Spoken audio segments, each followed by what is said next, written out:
Alright, so I recently finished reading through this light novel, I'm in Love with the Villainess, by Inori, written by Sensei Inori, Miss Inori, whatever the heck we want to call her, and I absolutely loved it. I read through all 5 volumes, and yeah, I finally finished reading it just yesterday, and my god, I just want to talk about it. Why? Something is going on with the controller, as well as the graphics. Let me just...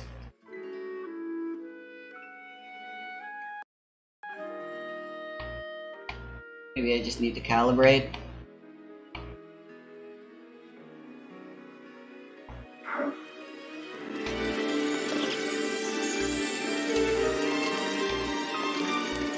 Alright, all seems good. So, I've decided I'm gonna pull in Oceans here and do just a podcast style video. And I've decided, since I don't just want to spend my time talking non-stop, that I'm also gonna be playing some Zelda. Because why not? It only seems right. It just seems perfectly right. Right. So just like in those podcast videos, there's a lot I want to say, and just like how Oceans is currently doing a review of every arc, but I'll be doing something similar, where potentially each video is going to be me talking about one chapter of Villainess, as I'll be referring it to as from now on, since it's quite a mouthful, the full name.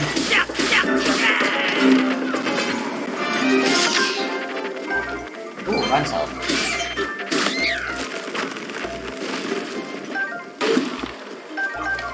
So, yeah, let's start. Before I get into the chapters, though, I'd like to give out my general thoughts. So, as a whole, I really do think it's amazing. Like, it handles its themes very maturely. It starts off really slow, but I'm gonna be comparing it, speaking of Ocean Man and his My Hero Academia bullshit. I will be comparing this a lot with that, because I mean, My Hero is shonen. This book is very shoujo. Actually, it's separated into 2 acts. Volumes 1 and 2 cover the first act, having a total of 8 chapters total, counting the bonus chapters. It would be around 11, I believe. And then the second act is basically twice as long, with only with 3 volumes. I know it. I said twice as long, but 2 volume, 3 volume. That's 2/3 difference. But each chapter is like way more contentful and stuff. But I'm getting ahead of myself. But yeah, there is a total of around 25 chapters all in all. But the main story goes from chapter 1 through 18. But the bonus chapters and stuff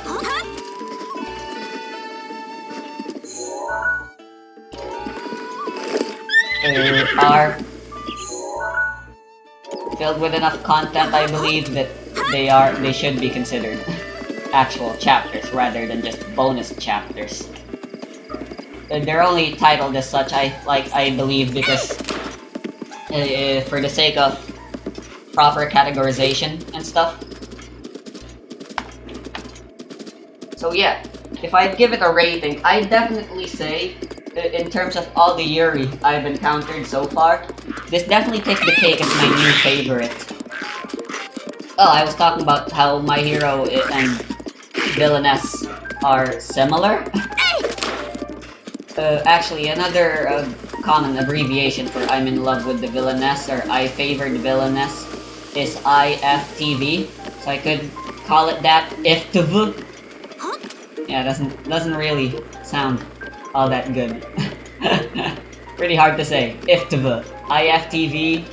Villainess is just way simpler. And I know, it technically, along with the broad genre of Yuri, it does belong in another very popular genre. So much like how My Hero isn't really anything new, as it is. My Hero is a superhero comic, whereas I'm in love with the Villainess dabbles in the Villainess genre. A genre that, just like the Isekai genre, as far as I'm aware, has recently become popular and oversaturated throughout Japanese media. As of recent, it's kinda took the world by storm somehow. I don't know what the first. Oh my! Poor Stalnox. Where's that Stalnox at? Actually, though, what?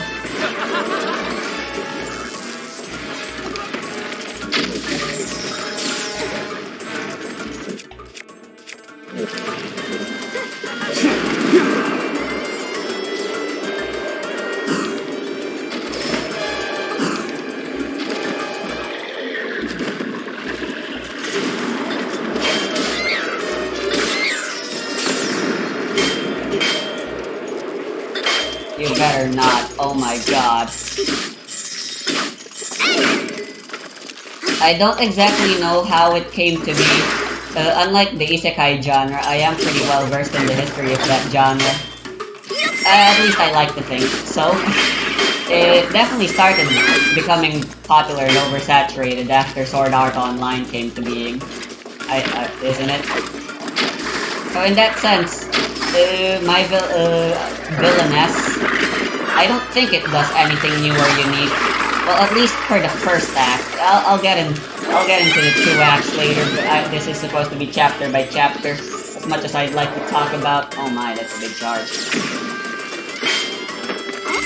Yes, I know it's insane damage. It's just that's how they're programmed.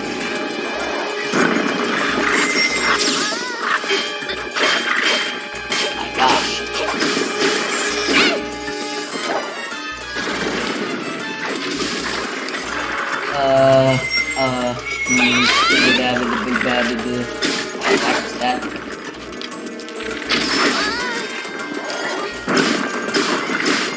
Urbosa's Fury is ready. As Oceanus said in one video, the reason why I think My Hero Academia and Villainess, I think the reason why they're so good is because although they aren't anything inventive and new, like let's say Undertale or something, or Breath of the Wild, for example, since that's what I'm playing right now, which I find to be impressive and amazing, and I love them because they are incredibly unique and stuff. Villainess and My Hero Academia stand out just because they're so well written. Like, they know the theory of writing and the genre itself so well that they deliver an incredibly well-written story. I will say though, one thing I'd say, My Hero hasn't ended yet, but Villainess definitely already has. But as everyone's already saying, and the consensus is pretty much clear and set in stone by this point,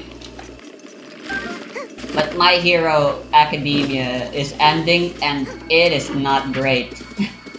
And when it finally does end for real, I think people can be very certain. I could eat my words. That's why I don't like reviewing stuff or viewing stuff that aren't over yet. I'm gonna kill you, actually. But Villainess, for both its acts, definitely ended very nicely. It nailed its landing very well. Rivali's So that's one thing. But again, I did already say this, but comparing the two, since they're both of a completely different medium, and genre just doesn't seem all that fair or sensical. But like, they're both modern titles that don't technically do anything new, but are just very well done. That they stand out nonetheless. And I find that to be very inspirational, you know? Because I struggled as a writer for most of my life, for most of my career as a game developer and just a creative artist in general, struggling to accept the fact that I'm really just not someone who's capable of ever innovating anything, when people are just so much better and faster and more talented than me. Like, whenever I saw Undertale or DDLC or all those other games and shows and stuff, like, I always just filled with jealousy. Which is why the phrase, "there is nothing new under the sun," is lovely to me. This is getting more personal, and I know I'm getting sidetracked, and I've never been. Like, come on, I don't know if I have it uploaded yet. Now ready to roll.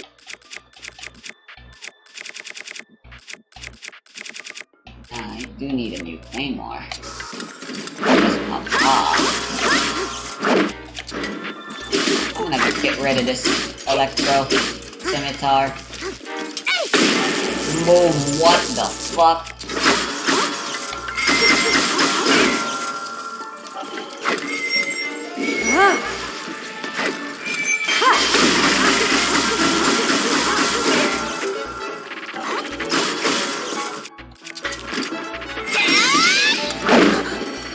Oh shit, I died. It is my pleasure.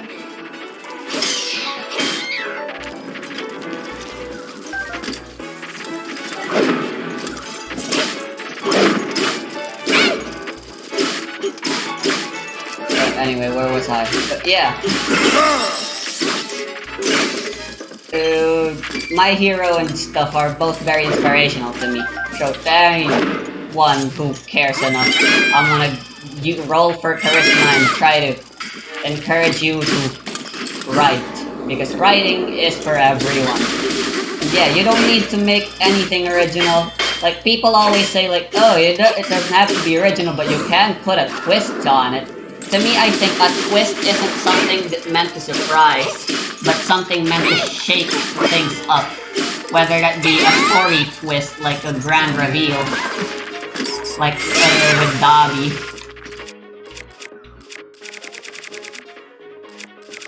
Ah, my scimitar. Where did it go? Oh, whatever. Scimitar to 7 it is.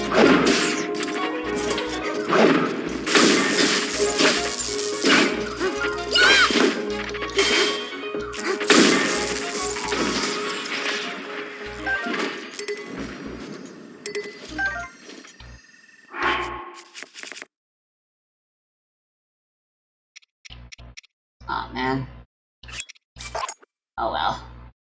These will purely be for killing guardians anyway.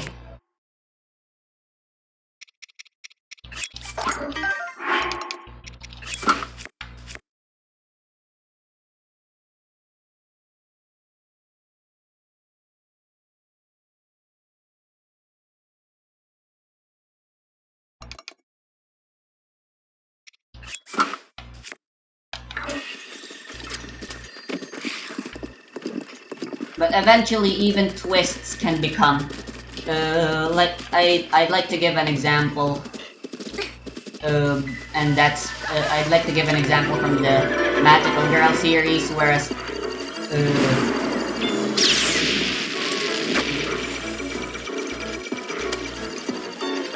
I'm fucked. I'm so fucked. Oh my god, oh fuck. Oh god.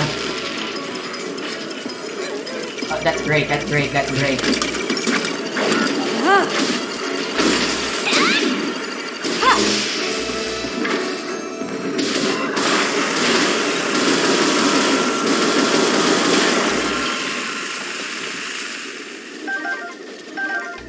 Whew. Thank you, Ancient Blade.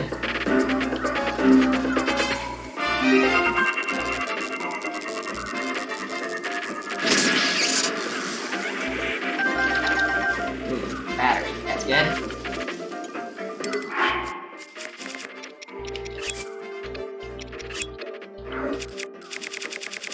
I hate...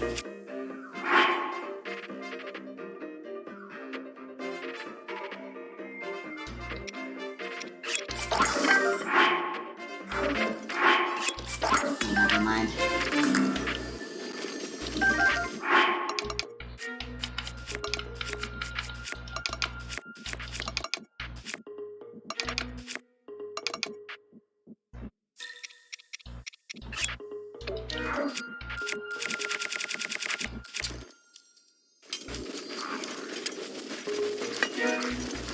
Yes, we will run out of twist eventually, and eventually that twist will become just a trope.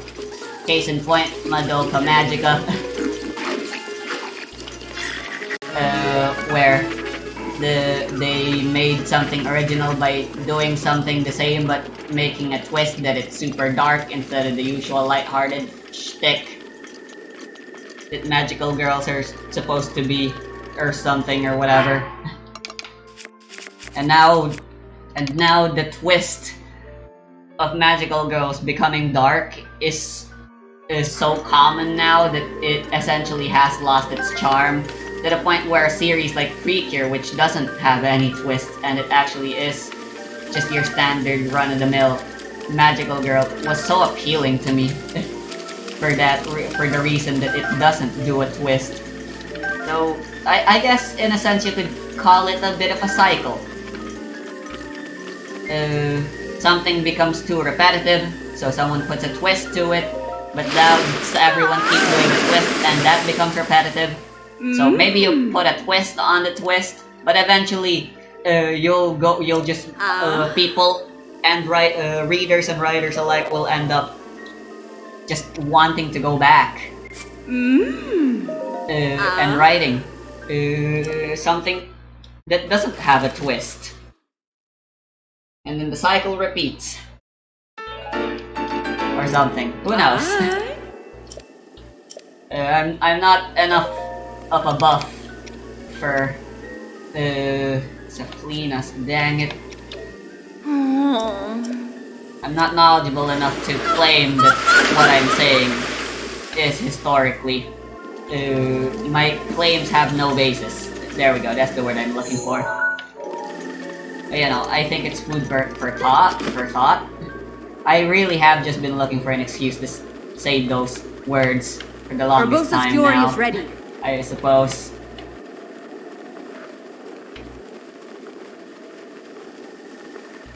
Anyway.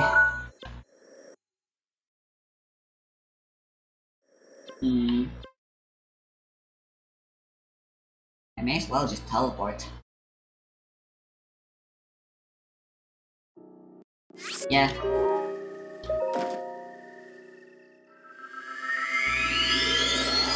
I'm gonna do that.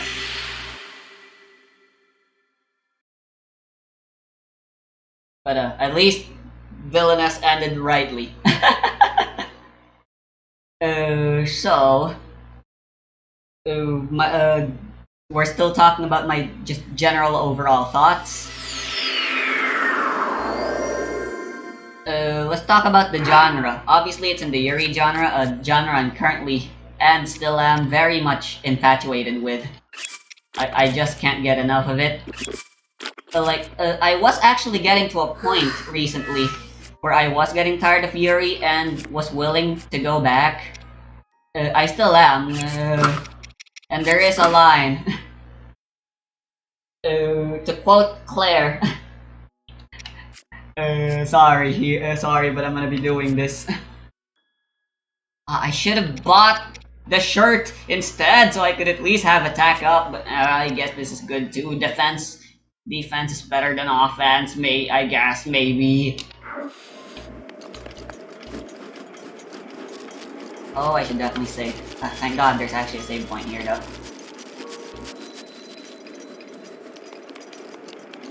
Where was I? Fuck, I got sidetracked.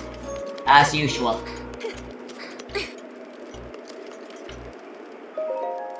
Ah, right, I was talking about how my love for Yuri was starting to fade. But then I came across This frickin'... Oh my. I guess Kilton doesn't sell this anymore, huh? Look at that Pansy. She looks so regal. She looks like Miss Claire. Oh. If I do say so myself. With that robe and shit. Forgive me.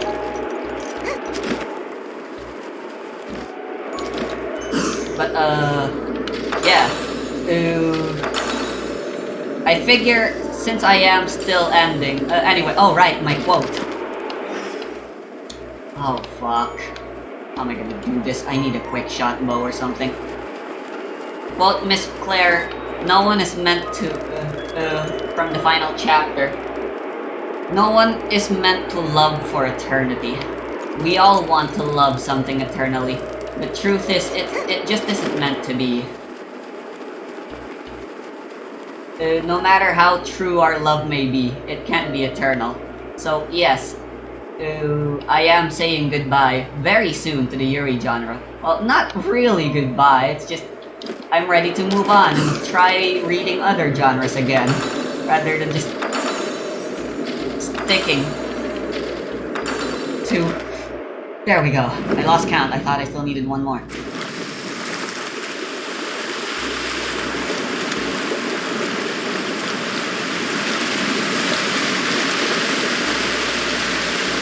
But, I'm in love with the Villainess. It's definitely the perfect send-off read for me. Perfect media I could have consumed for Yuri. Well, like I said, I will still be consuming more Yuri. It's just, I don't know, maybe I'll start reading gay smut again. Who knows? Ah yes, girl-to-girl action, getting stale boy-to-boy action now instead. Ah fuck, I hate this.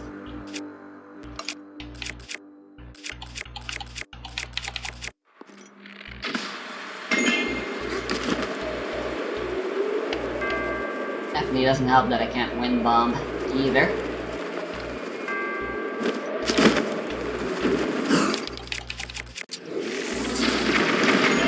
Yeah. Oh, nice. It's a waste of bomb arrows, but whatever. I don't care.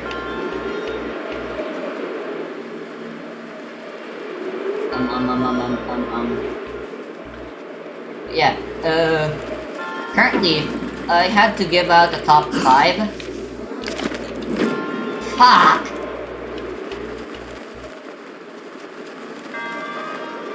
I would say the 5 Yuri I love the most are Yagate Kimi ni Naru, Bloom Into You, Ojo Sama Nante Iranai, We Don't Need a Prince,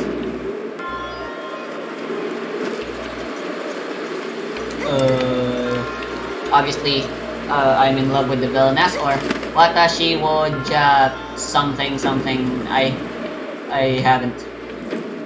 I'm still not all too familiar with the Japanese pronunciation of the book.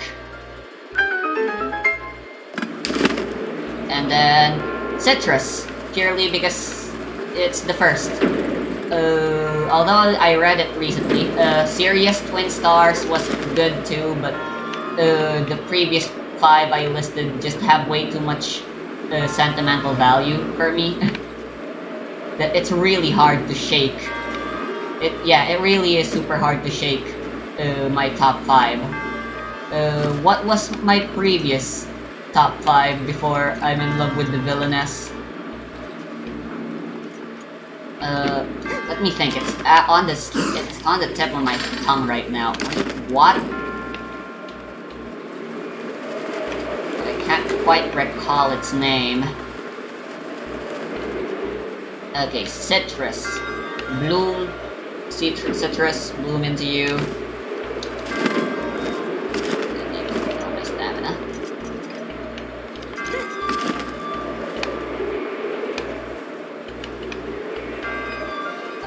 Fortress, bloom into you. Villainess. We don't need a prince. Oh, fuck.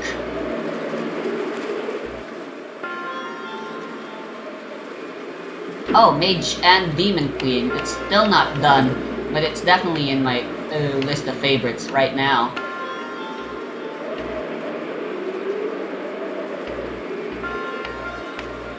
I don't know. Blue Reflection is way too recent a series, and it technically isn't. Yuri. It's magical girl that just so happens to have some lesbian. Ah, there it is.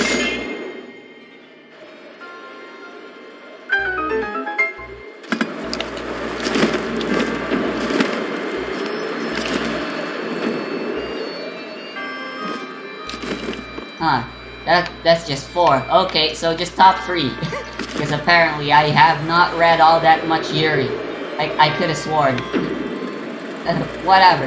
It'd be too long if I list things. Just know that it's in my top 3 now, and that list is very hard to shake because I have very high standards.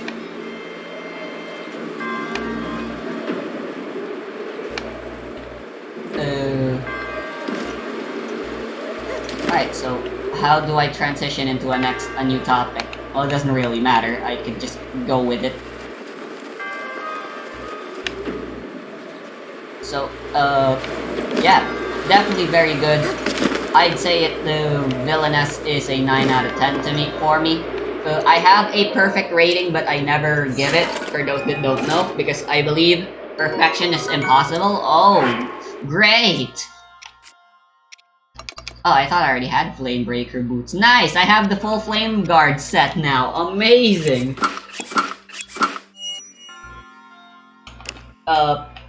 Cool. What luck. I should definitely save. After this.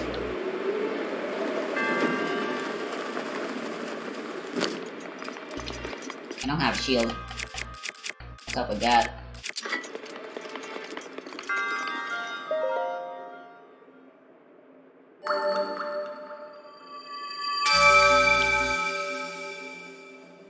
In terms of a rating that isn't an actual number, because I like the Pro Jared style of rating, things where I use analogs, I really can't come up with one just yet.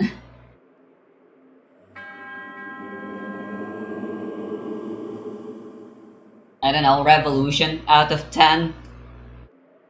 It's ironic because Villainess definitely isn't anything revolutionary. So I guess more fittingly I could call it, I give Villainess a non-existent revolution out of 10. A revolution route out of 10. A not revolution route out of 10. No, a rod route out of 10.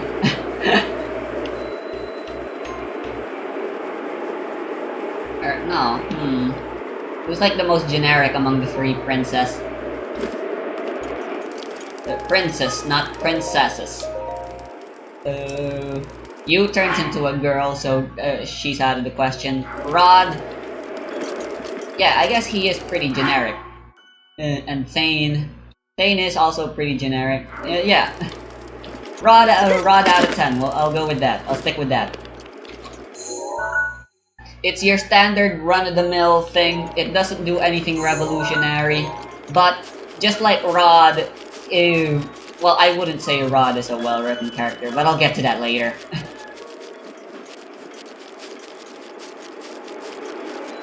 Let's just assume that he is, because he's apparently in canon, well-loved, both in-game and out of game canon stuff. Anyway, where do I go next? Oh god, I need to do this on foot. Well, I do have a run thing, thankfully. But this is gonna suck.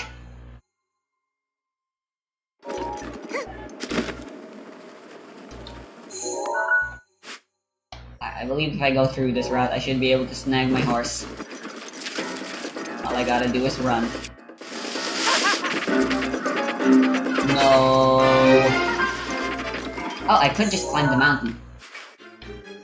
And get this instead first. Woo. Yeah, let me do that.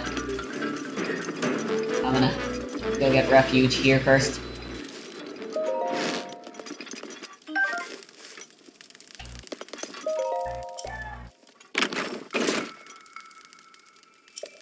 Spear, eh?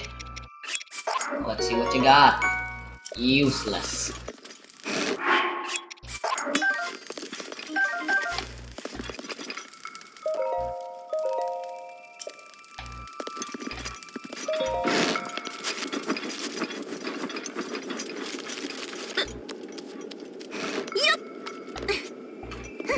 And yeah, comparing Rod to the character to the fictional setting which he is in, where he is a character of. While I have some personal gripes with Rod, like, the symbolism, whatever. I knew this was a bad idea. Whatever, just, it's good. Nothing new, nothing groundbreaking, nothing revolutionary. But what it does so well that who really cares? People are always so hung up with originality, and I myself was a victim of falling for the trap of wanting to be too original, you know? That seeing something that is generic, it's great! It's fantastic! I rarely take this route to climb the top of the mountain, but it is the most straightforward. I'm more than willing to take advantage of that fact. Right now.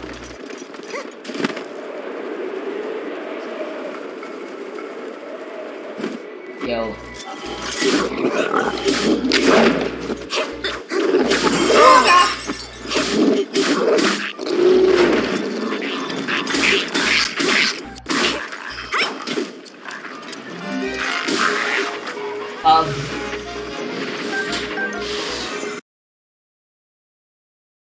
I think the game crashed.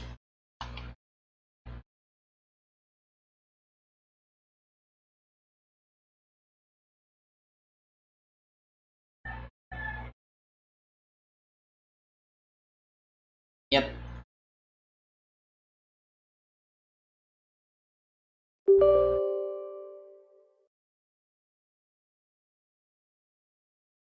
Right.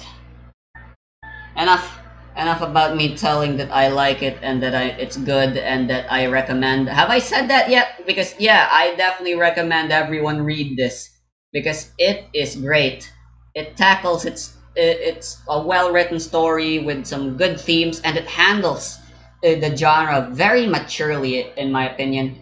The book itself technically is part of the fantasy genre, along with the Yuri genre.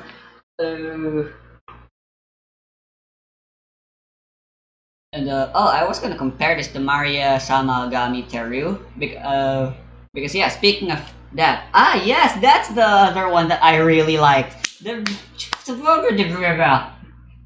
there's still only 5, so where's my 6th one, which was replaced recently by Villainess? I don't remember, and who really cares anymore? Because the light novel genre as a whole, I don't know what to call it, honestly. But the medium of light novels are typically tailored towards teenager men in Japan. So typically you have male protagonists, and that's why the isekai. The reason the isekai genre is so popular is because it's fucking pointless power fantasy with the main character getting all the girls. Who doesn't want to live such a power fantasy? I don't. So, a light novel that has a female protagonist, that's already rare.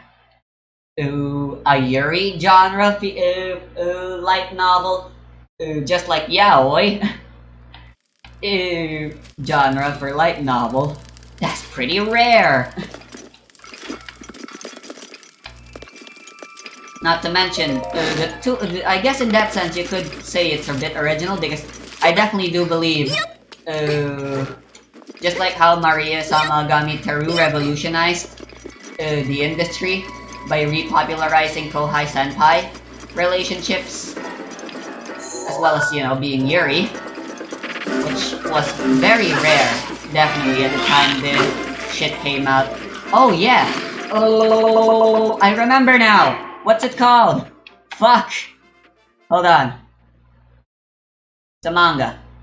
I have my copy right here. I need to find it. Because yeah, that's the sixth. It's the sixth. It's the sixth! It's the sixth! What's it called? It's the sixth! Sasameki Koto! Whispered words! There you go! So that means I have Mage and Demon Queen, Sasameki Koto. We don't need a prince. Citrus. Yagate Kimi ni Naru. Bloom into you. We don't need a prince. Wait, did I already say that? I favor the Villainess. Whispered words. We don't need a prince. Bloom into you. Citrus. And Mage and Demon Queen. I guess purely for the reason that it's still not technically finished. Mage and Demon Queen is temporarily out, well, maybe permanently out of my top 5.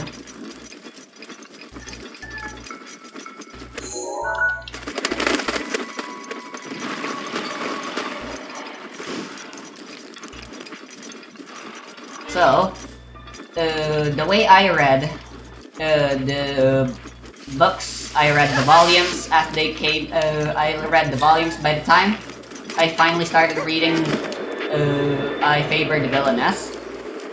All 5 volumes were already out. It's fairly recent, like I said.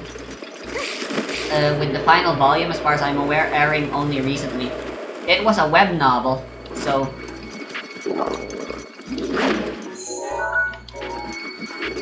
I did get the volume releases, and that's how I read them rather than reading the monthly chapter releases. Because if I remember correctly, I believe it did run on a monthly basis, as far as I'm aware, barring hiatuses and all that jazz.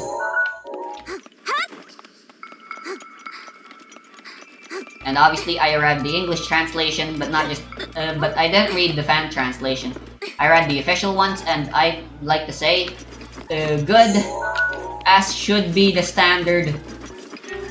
I Favor the Villainess's English official translation is very well written. It's so nice after having recently read so many shit like Genshin, for example, and a more recent example is Blue Reflection. That shit was just littered in its translation with a whole lot of mistakes and errors and grammar issues and shit. It's so nice to have such a well-written English translation. Like, my joy of reading the book would have been soured, I like to believe, if the translation wasn't as good as it is. Because from what I read from the manga adaptation as well as the other the fan translations and stuff, where they wrote Thane as Sane and Dole as Door. Yes, Claire's father is a door. What a humbling name for a humble man.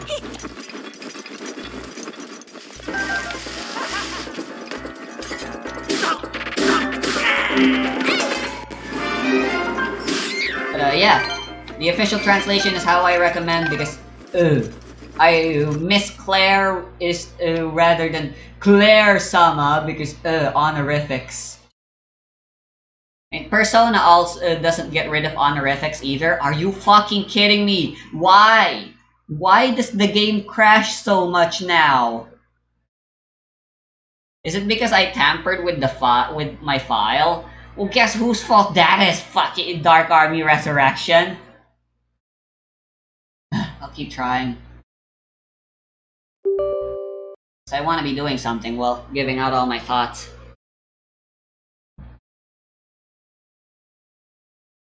But yeah, English translation. Good.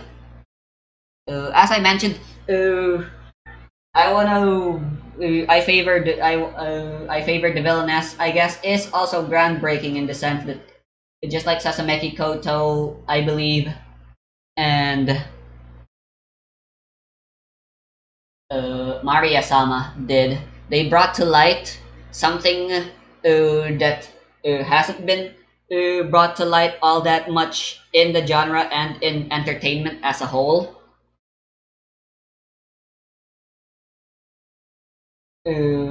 And they tackle and talk about it in good ways, kind of like how My Hero Academia brings to light the themes of what being a hero is, and what's the term for it?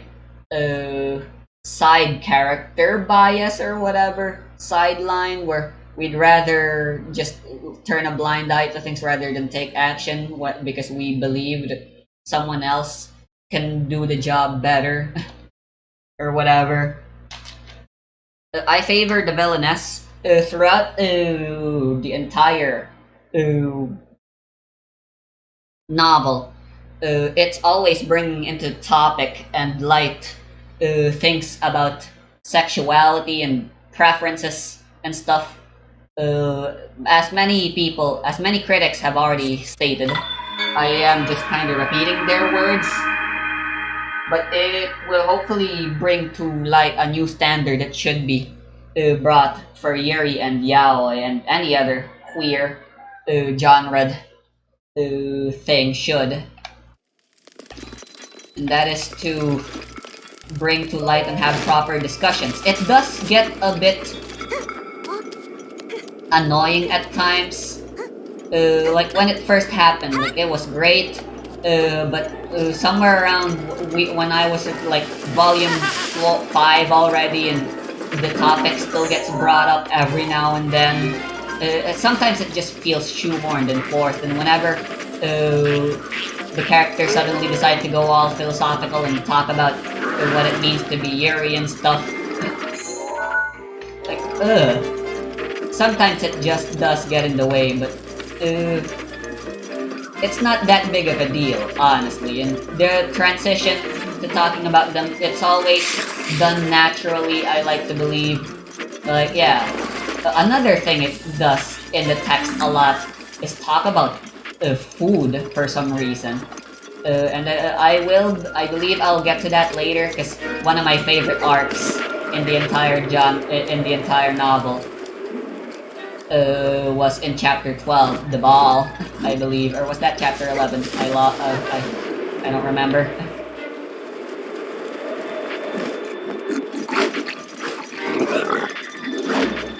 But yeah, that's chapter 12. That's still a long way to go. I'm gonna be patient, and you should be too. I'll talk about it someday soon. Just be patient. Because yeah, I absolutely loved that chapter as a whole, in its entirety. It was simply fantastic.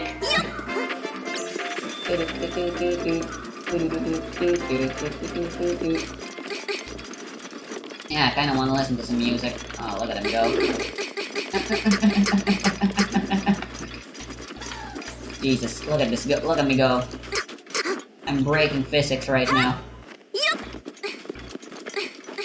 But yeah, when it first happens, somewhere around chapter 1 or maybe 2, I believe, with Lene, best girl, fight me.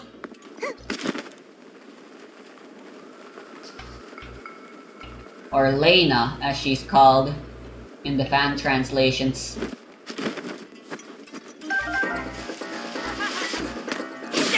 The fan translations are just Englishizing, turning the katakana, because all the names are that katakana, since obviously it's meant to be fantasy and stuff.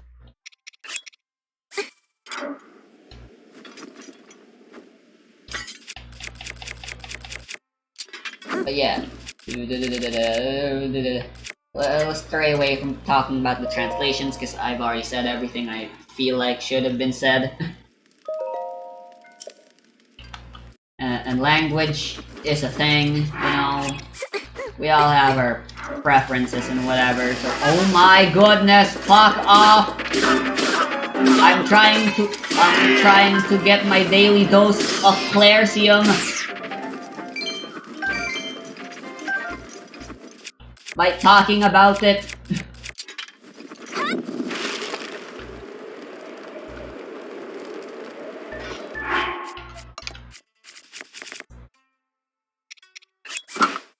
I'm also gonna be comparing at some point the novel. Why do we keep trying to say genre instead of novel? The Full Metal Alchemist, because that one is definitely the best of all time. Definitely deserving of the title when I first watched the anime adaptation. Fantastic, must watch, must read, etc.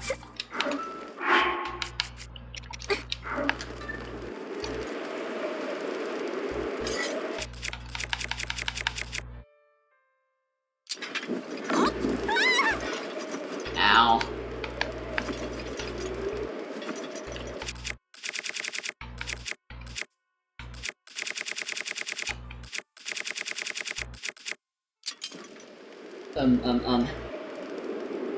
Yeah, main. I believe I want to compare Full Metal Alchemist and My Hero Academia with Villainess in terms of how it writes its side characters. Which again, I believe I'll save that topic for later as I get into the chapter reviews. Because for now, I'm still just talking about the broad strokes. Is getting back on the topic of. Are you kidding me?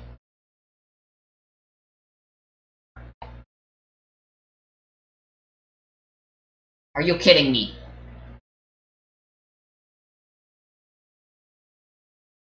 The fact that the text is always bringing to forefront topics about being queer.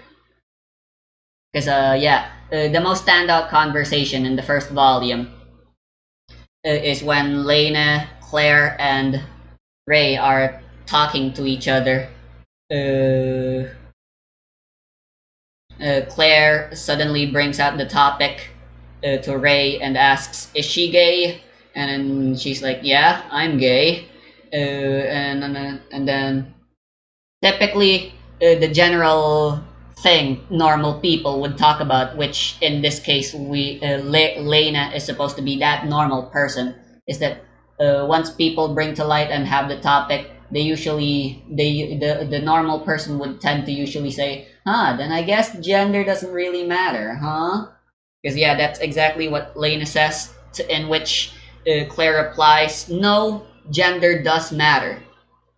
Because in every sense of the way, that's the whole reason queer is classified as being different than being heterosexual, you know. Because yes, gender does matter. Ultimately, people will have preferences. A bisexual might not care, but there are people that do care. And then identity with the minor character Joel, which I'll talk about why I hate her later. Yes, I just called Joel a her. Don't worry about it. What the? Hey, is the internet back, mommy? Oh my god, the internet is back! Yeah? Poggers. Yeah, our internet died 2 days ago, but it appears it's back now. Hold on, I need to confirm something.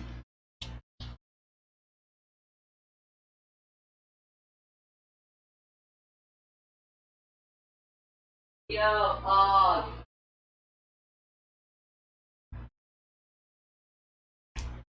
Alright, epic! The internet is back. You know what?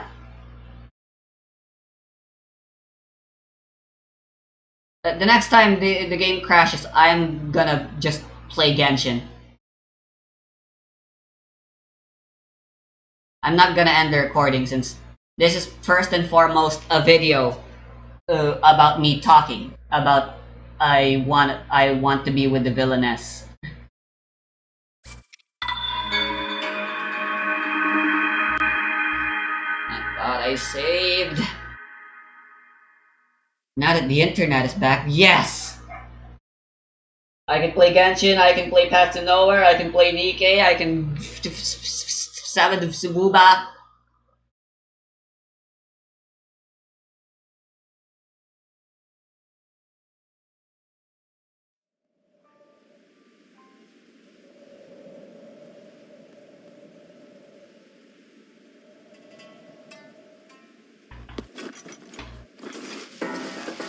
Why? Oh my.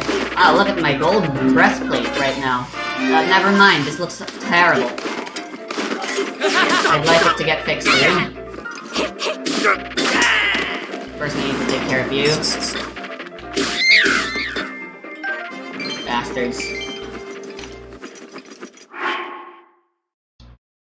Tossing usually does the trick. I was gonna go to the menu anyway in the first place. Since I needed to get some wood out.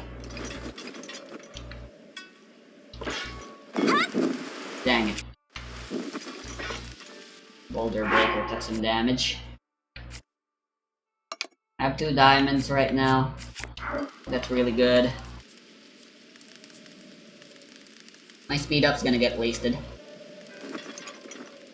Yeah, anytime the topic gets brought up, it's always, I believe the reason why Villainess is able to tackle the subject so thoroughly and maturely is probably due to the author's personal experience. I wouldn't claim to know her personally, but she is, I believe, I doubt Inori is actually her real name, and for all we know, even her gender could be fake.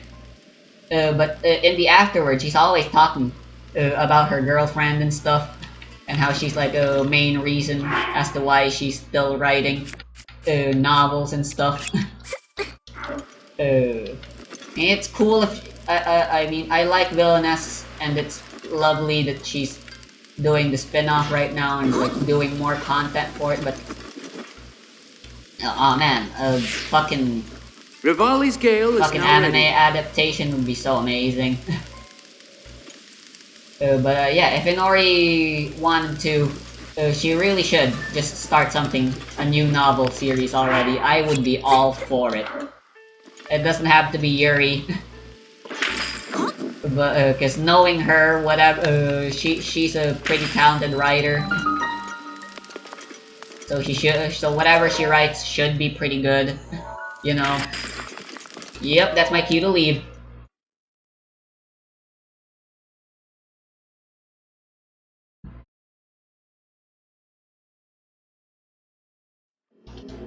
Is this a... It sure is, you're darn tootin'. Let's finish this quickly.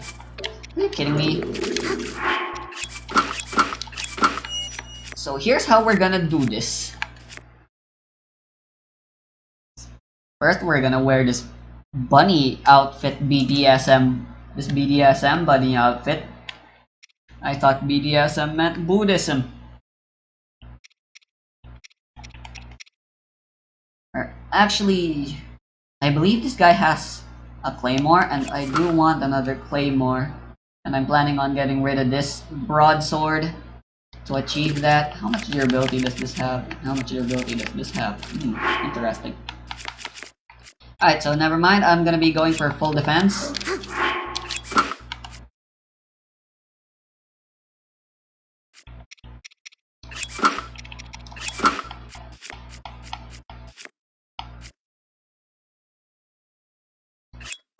We're gonna eat this, and let's go. Might as well set up some pillars.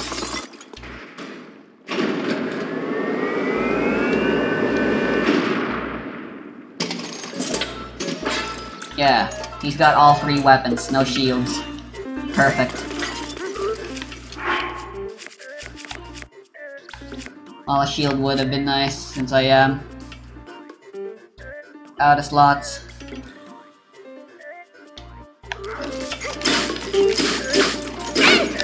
Oh, the other weapons this guy has right now are good.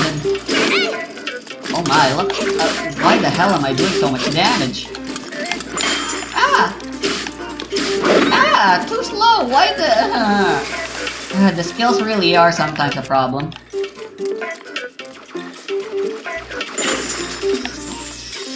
Anyway, back to the topic of bringing to light the topics of gayness and stuff. Barring aside her experience, the fact is that the book talks about it, and they talk about it very maturely, as I did say. There are plenty more topics Villainess gets into, and they are all handled very great as well. The one that is a constant, well, there are other main themes that are always topics of conversation. Like I said, apart from queer topics, there's also the topic of food that's always being brought up, not to mention politics. The book really likes getting into politics, as the genre is. Oh my. The book. Why? Why do I suck?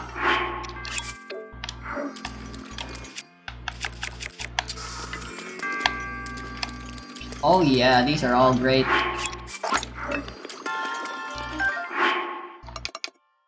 +8, that's good enough. That's definitely gonna do some damage to any guardians I try to fight on horseback. Fantastic, fantastic. And this is the strongest guardian sword you can get, I'm pretty sure. A +20? Hell yeah.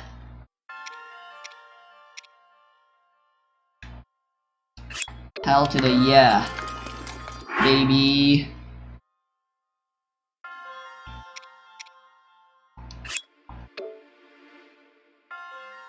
I'm just gonna go ahead and use this from now on. Honestly, claymores are way too overpowered in this mod. And honestly, I'd rather have claymores rather than swords. Because being able to hold the shield up is nice, and I guess apart from horseback riding, spears are not that useful.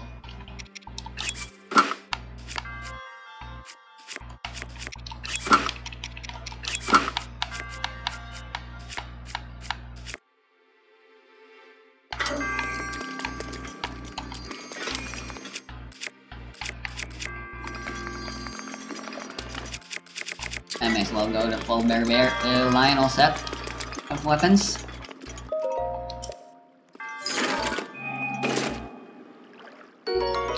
Great.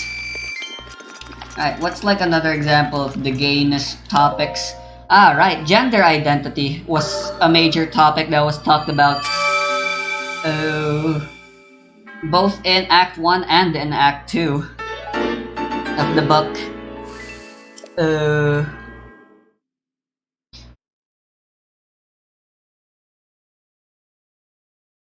The main character the character they used to talk about this subject, there are a few, but yeah, Rey herself,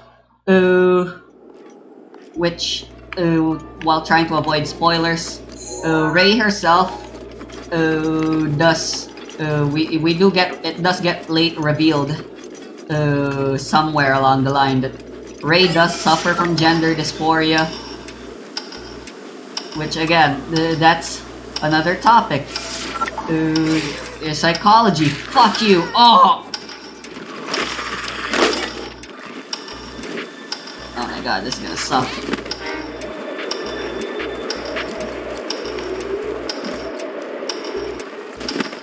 If that's gonna keep happening. Eek. Oh, that was a close one.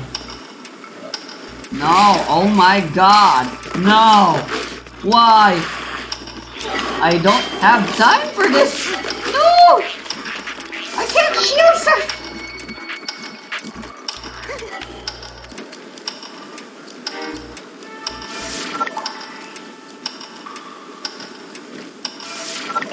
And to those who don't know, and I can't blame you for not knowing, especially if you're a quote-unquote normal person, but as someone who's personally suffering from gender dysphoria as well, you know, it's so nice to see it be brought to light, because who wouldn't want to avoid talking about topics relating to politics and gender and gayness and queerness and stuff, you know? Because like the normal person will just want to marry someone of their opposite sex, and politics is fucking politics. So to see them be brought out, and not just brought out, be tackled with such maturity, you know? It is very lovely. Yeah, as someone who doesn't like the body he was born with, the gender his body was born with specifically, you know, this is just fucking great. It's fantastic, lovely, wonderful.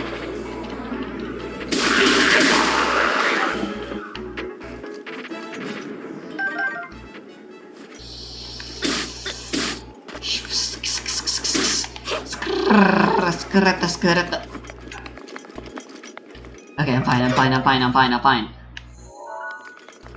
There's another shrine nearby. It is so weird to have two shrines so close to each other like this. But hey, more hearts for me, so I'm not complaining.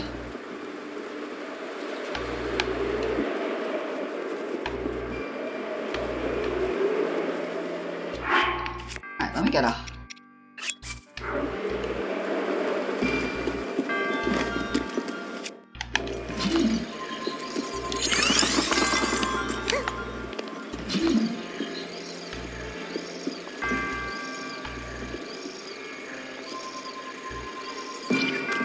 It's an ability you can do with Cryonis to point it directly downwards towards yourself, but like, it's such a it has such a niche use. Like, you'll rarely ever use it, and there's no shrine or whatever, and it's never even taught to you. Like, sure, you could probably see it in the below where you get the prompts if you're not playing on pro mode. Ah, fuck, I'm out of keys. Oh well.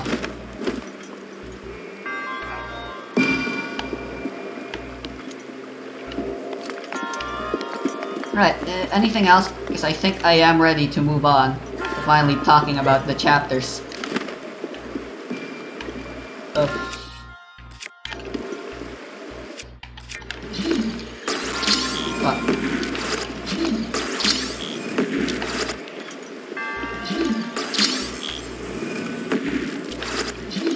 Let's see, I talked about the translation and the fact that it's good. I talked about its themes and what it handles, about love and politics, and for some reason food. Like, Inori really loves her food.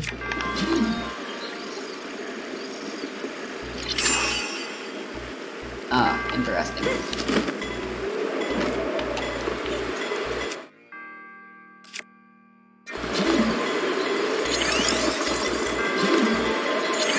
Oh, this is doomed now. Yep.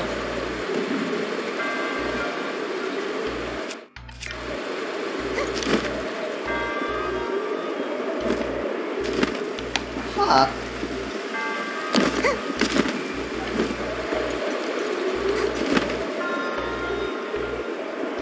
Oh, I can still make it. Come on.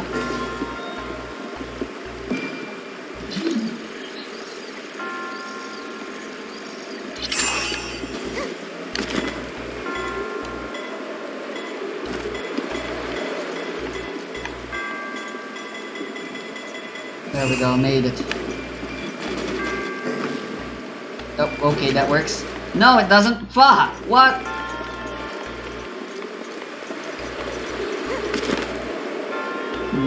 Yeah, I think in terms of general, if I want to talk about something new comes up, I remember something, then I'll talk about it. But we're fine going through with the chapters, so let's start with where else but the first chapter.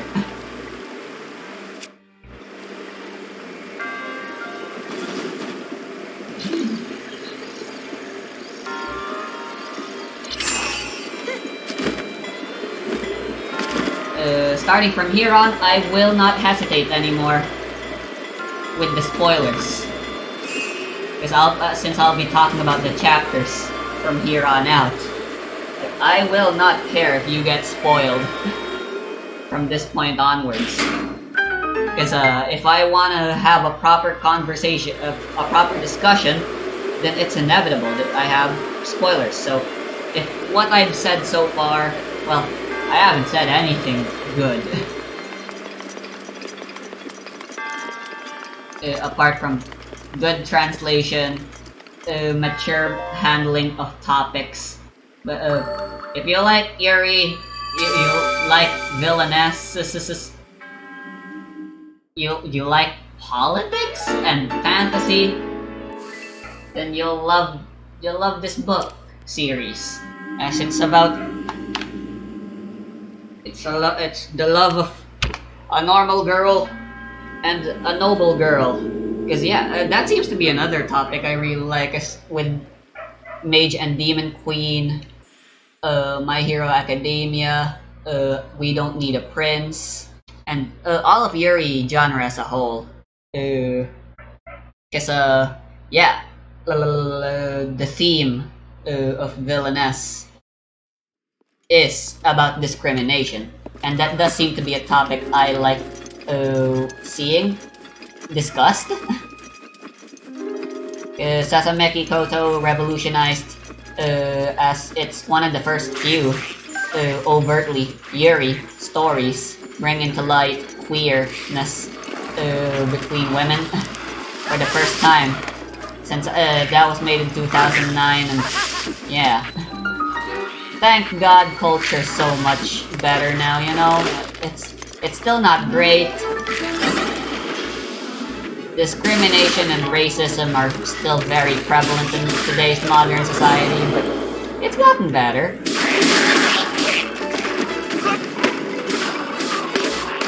Towards people like us, at least in my country, the Philippines, like it's generally okay for you to vocalize and let it be and be transparent that you're bi or gay or whatever.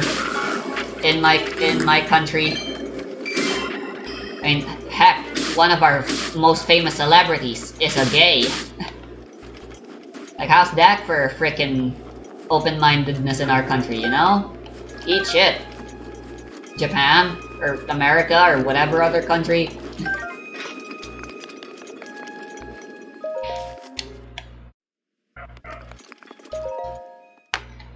We have a gay celebrity. Gay rights, bitch!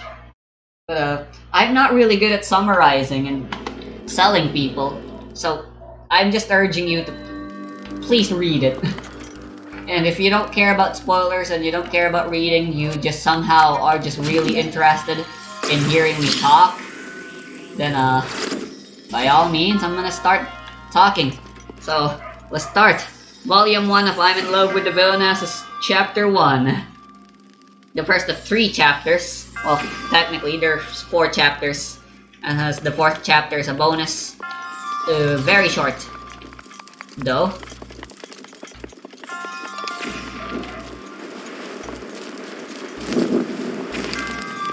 But yeah, the first chapter, Transmigration to a Dating Sim. This is where we get introduced to the main character, as well as the love interest.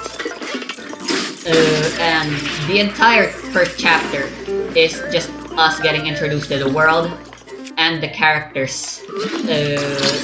Mainly by having the love interest and the main character go and have some various hijinks of commoner trying her best, being very obstinate. Not obstinate. Is obstinate the correct word? I think it is. And affectionate towards the Villainess, a noble lady who clearly gives absolutely no fucks to Claire, although as we learn later in the spin-off that wasn't actually ever the case, which I won't talk about my gripes there. I just bombed. Is that a thing? Those are some strong bars.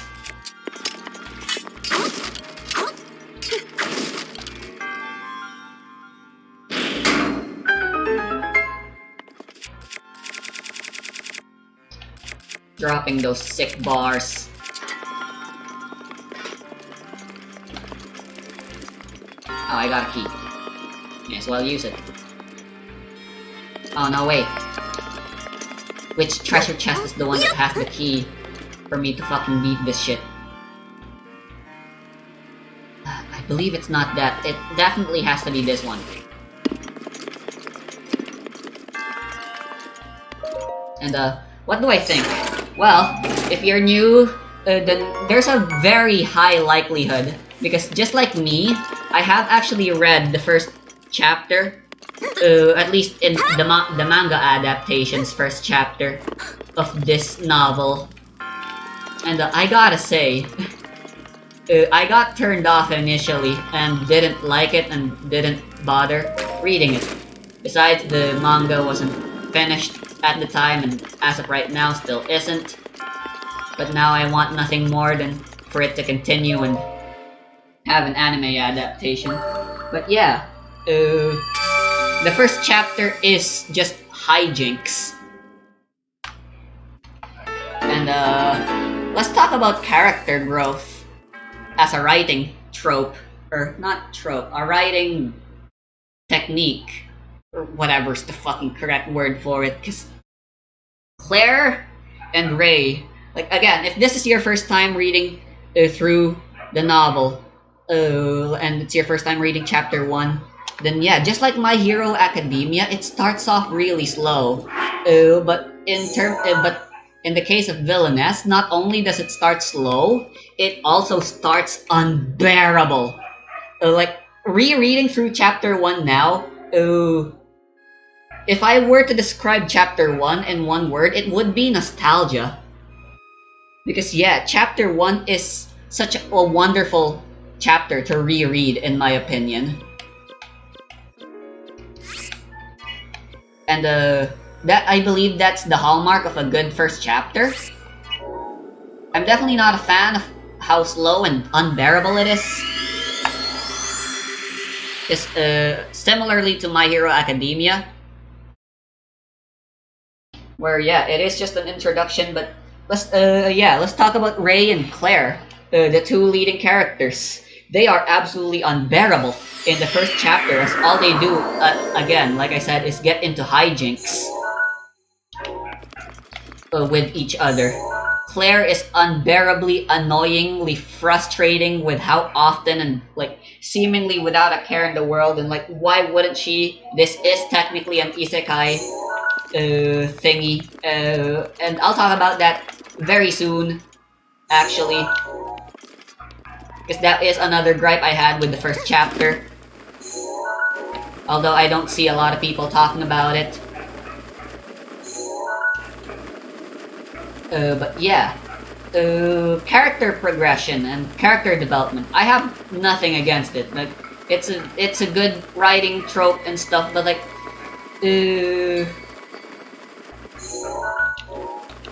I like to personally believe that you can write a very good character growth without making your character start out being absolutely hateable. I mean, it's hard to write a character that's good become gooder, but it's easy to write a character that's bad turn into good. Like, that is an easier arc to write, and understandably so. That's the reason why that is how writers tend to go about things. Like with Jolene, or Naruto, or yeah, anti-heroes or villains turning into good guys, the whole redemption arc thing. Are you blind?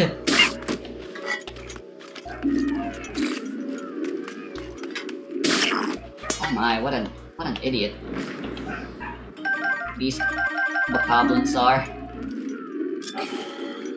I'm just gonna let this guy fall off. I don't care about his stuff. Bonk. Goodbye, Archibald.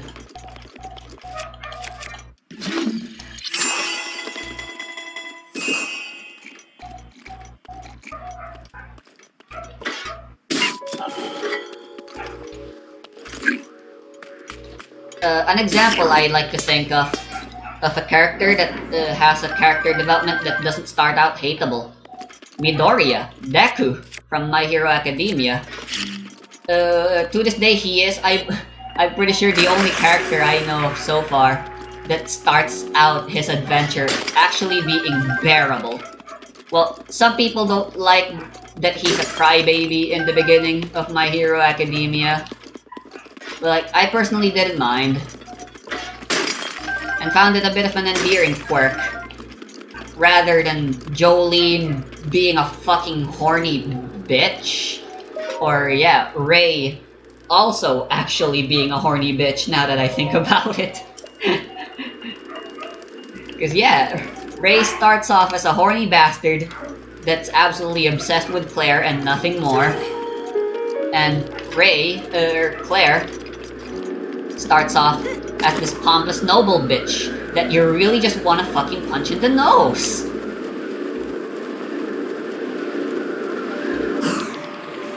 How convenient.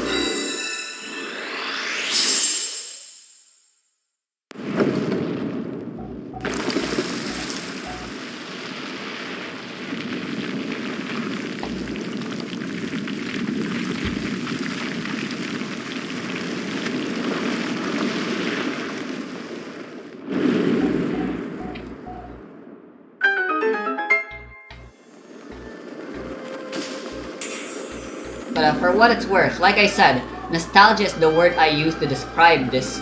Whereas I couldn't say the same with My Hero's Avatar, I believe.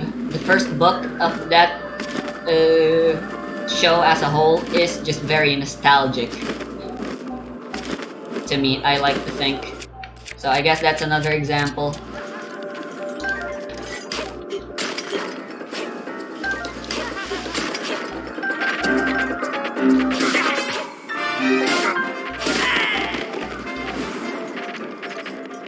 I hate how they fucking spawn keys after death.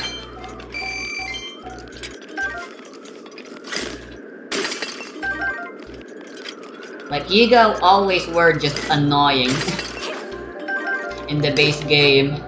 And it seems Dark Army Resurrection, rather than trying to make them more difficult, decided to make them more annoying.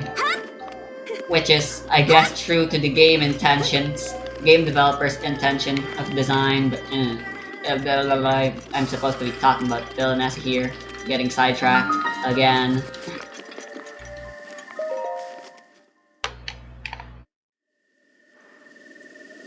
But yeah, that's because when you finally, even just after finishing the first volume,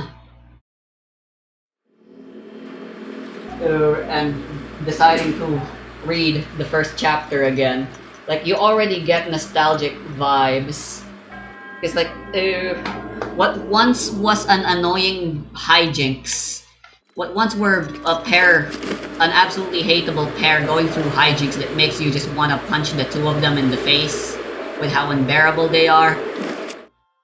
Once you've gotten familiar and started to like the world and the characters as well as the relationship, the first chapter becomes this nostalgic and endearing memory that when you reread, rather than saying cringe, you instead say, "Oh, look at them, so sweet. That's how they started."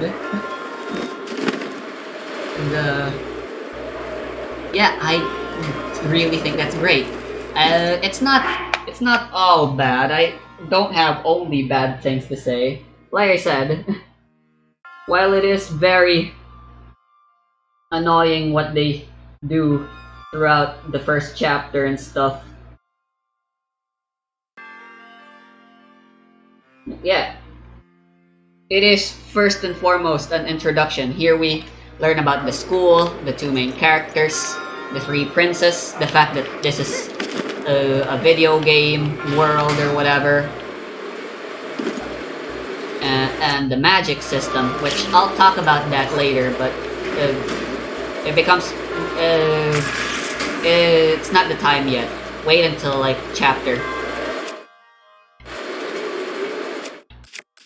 wait until I get to talking about chapter 2. Ah.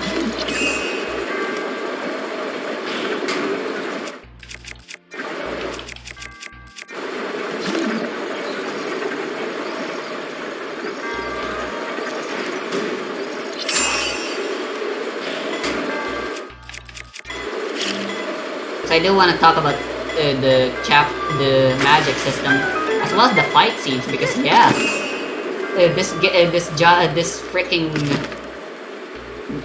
love novel is actually quite action-packed. It gets really political intrigue, and it does become a bit more action-oriented and rather than romance-oriented as it goes on. But I'll talk about that some other time as well. Getting too far ahead of myself and all that, so I'll stop there. Yeah, the magic system is nice and gives some nice flavor. Like Inori, it was really good at writing the combat, I thought. And yeah, it's just constant as it stands. Yeah, endearing once you reread it, but otherwise annoying. If you can get past that though, or if you actually do manage to end up finding the hijinks in the first chapter endearing and comedic, it's like that was probably potentially the intention Inori had when writing the first chapter. It's supposed to be endearing and get you to like and interested. Like, it really did just have the opposite effect, in my opinion. And yeah, personally, like I said, it turned me off. The shit when I originally found the book.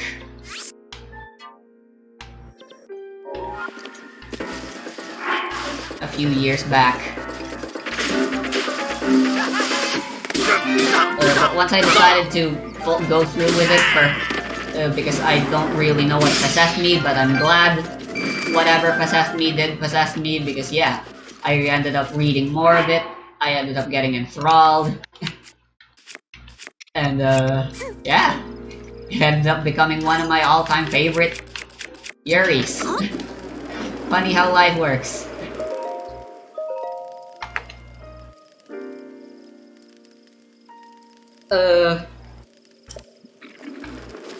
If you do manage to proceed through, pull through, and deal with and bear with all of Chapter 1, you'll be hit with a bit of a pretty interesting ending that's sure to get you hooked to keep up with Chapter 2, and that is Claire actually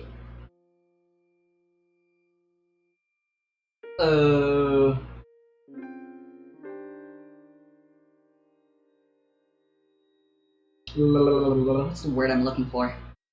I have a top order there, don't I? I'm skim reading through Chapter 1 right now, actually, by the way.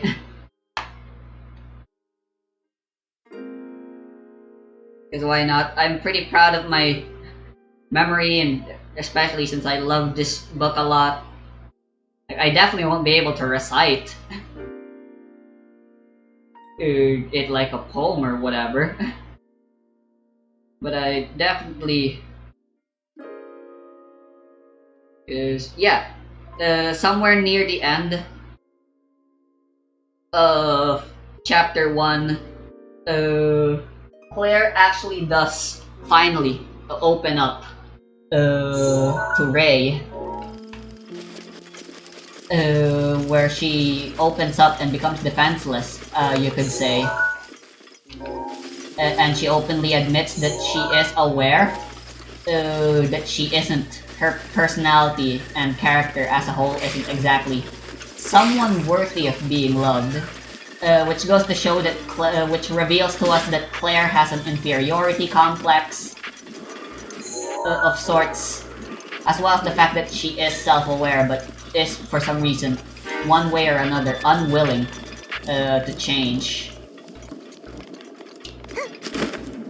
And Ray, annoyingly enough, doesn't really change at all throughout the first chapter. Oh fuck, why am I here? I would like to get out of here. I would like to not be here.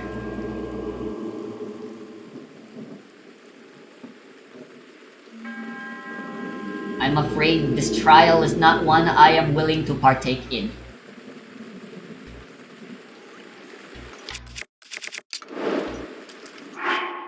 So, I guess that's why between Claire and Ray, I've always preferred Claire more. Which, speaking of Ray, apart from some, if not most, of the bonus chapters, the entire book is purely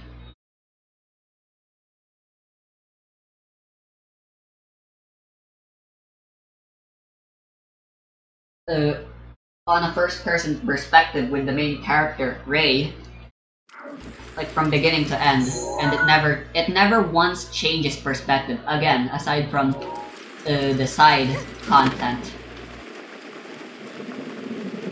which I thought was an interesting thing as I was reading. Like, wow, it stuck to Ray's perspective throughout, from beginning to end, and it didn't let loose. And yeah, I thought that was interesting for some reason. Can't quite put my finger on why. But yeah. Right. Bring in some more good before I bring out the one bad thing that doesn't really matter and I'd like to save for last, purely because I think it's irrelevant. It's an irrelevant criticism.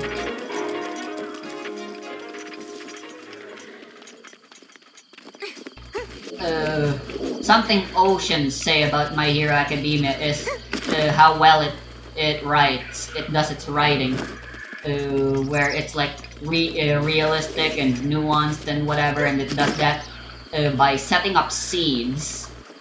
Whereas My Hero failed, in a sense, I like to think, and other people seem to agree. It set up way too many seeds, it was way too ambitious, and now that it's nearing its end, it's just kinda speedrunning through its demise and finishing up all the plot lines it set off in a very quick and not very gratifying way. Villainess, though, it sets up a lot of seeds in the first chapter, and it doesn't let loose. It doesn't let off with sowing these seeds and stuff. Although I do have my gripes, which I'll talk about later. For now, seeds are being sown, and they're yet to bloom yet. So for now, I won't and can't talk about my problems with the plot points. But the major plot seeds it sows would, for the first chapter, would definitely be Claire, Ray, and Claire's bout in the quiz. Not only does that set up the magic system, it also sets up a very, very foreshadowing thing that Ray does, because where they swear an oath to God. Because yeah. It knew its limits, and it managed to fulfillingly, for the most part, a majority of the plot threads to me were handled satisfyingly. There were a few hiccups here and there, but for the most part, like I said, a majority of the plot points were handled very well. So that was good. Very good. Very lovely. I'll talk about the plot points I thought were blah as they come up. But for now, just know that all in all, it was good.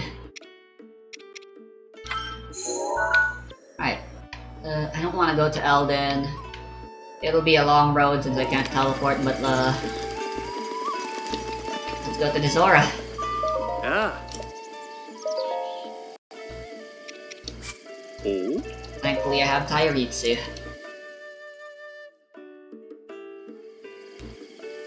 Oh. Oh. go back to wearing our lingerie, actually. Nah, I'll stick to lots of defense for now, still.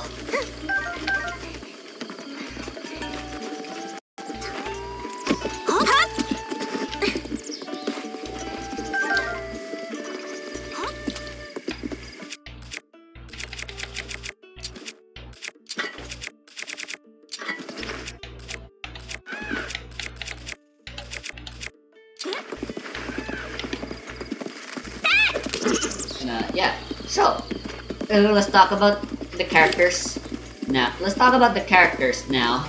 Because, yeah, 3 categories typically. There are 3 pillars in a story, I like to think, which is the character, and that character, the world, and the plot.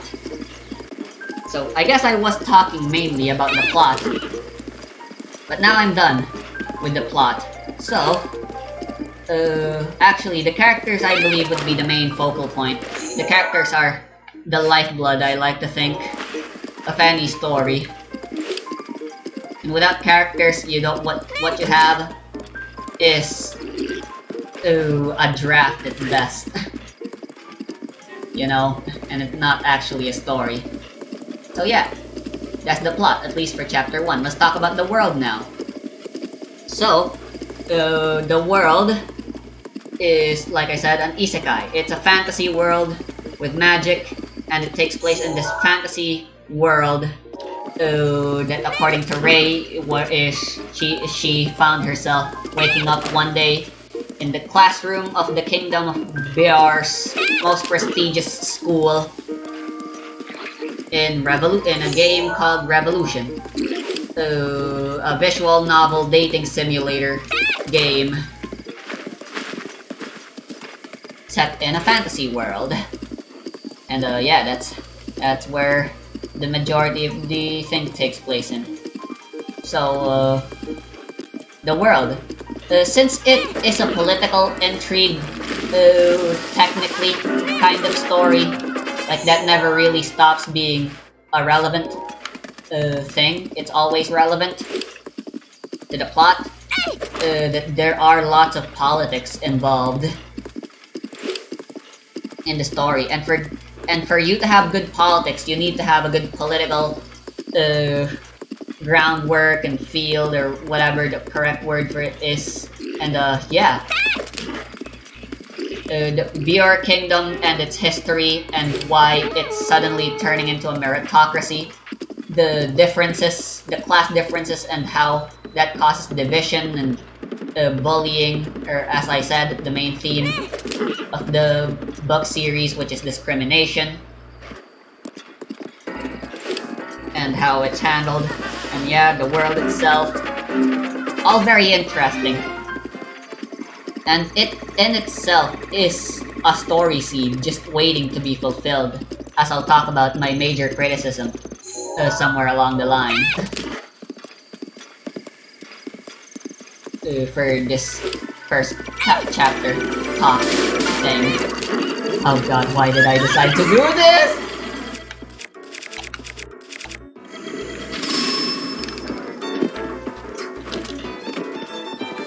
Run, run, run, run! Go, Tairitsu, go! Oh my god, there's 2 of them! No. Oh fuck, I wasn't paying attention. I'm so sorry, Tairitsu, I'm so sorry, Tairitsu. Run, run, run, run, run!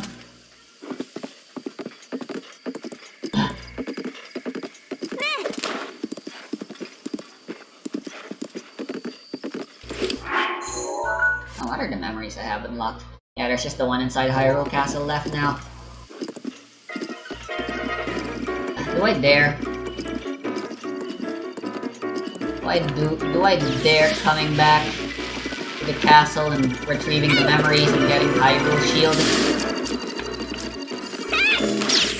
Yes, I do. Let's do this.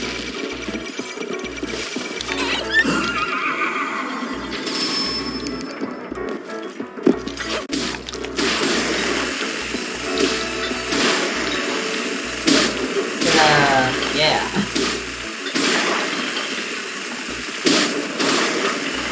contrary to what Ray would say. Honestly, yeah, I think that's really all I have to say about the world. Not to say that it's bad and there's nothing to talk about it. It's just that, what is there to say? It's a good world.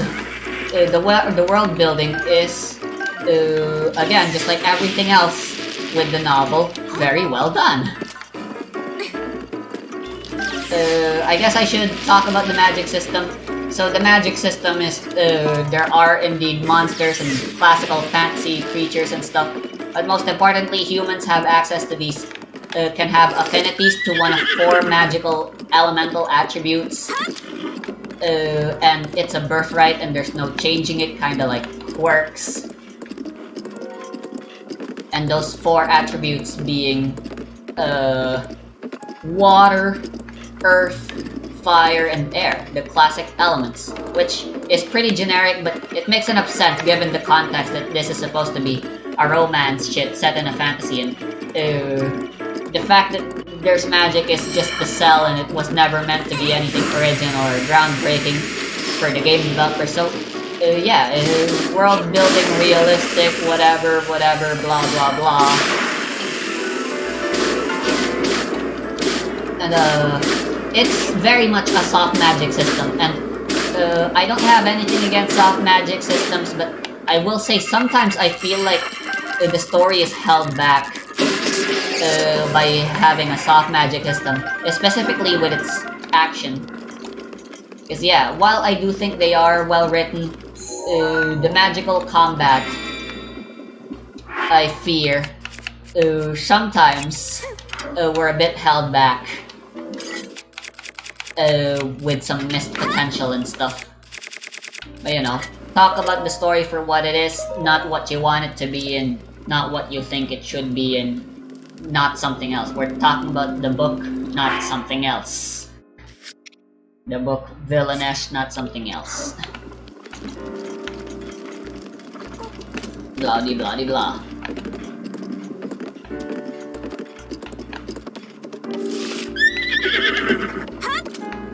You can bring this, yeah, you can bring your horse with you to the castle.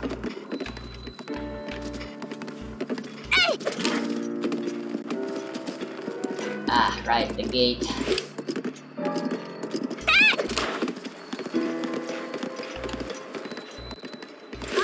No problem.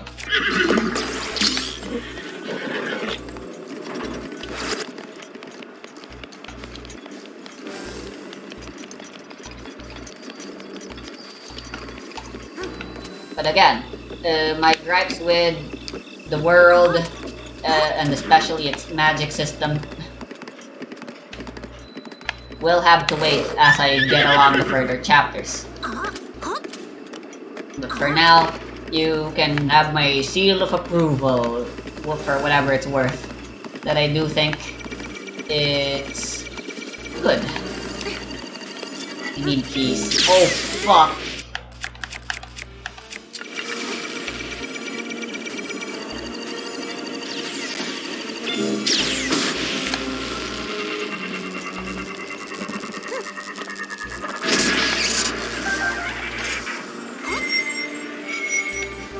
Batteries. Nice.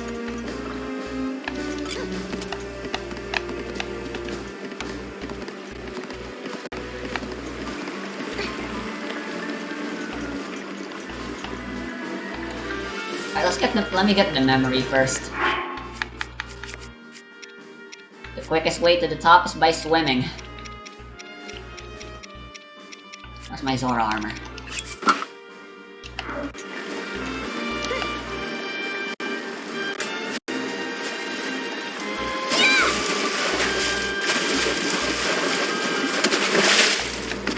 Yeah, let's get to talking about the characters already.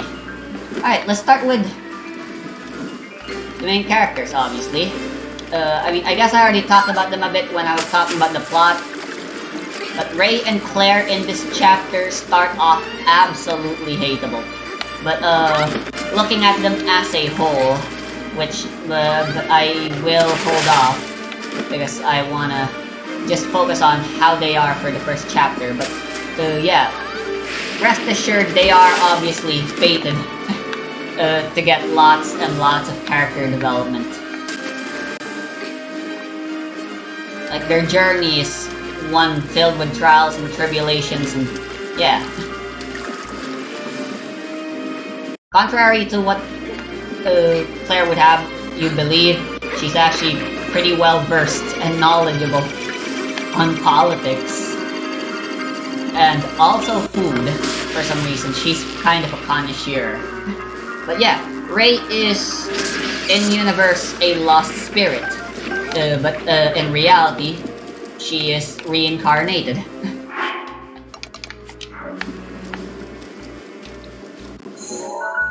As she is... she frickin' died from overexhaustion, probably from being a corporate wage slave. And now she's just reincarnated as Rei Taylor, formerly Rei Ohashi.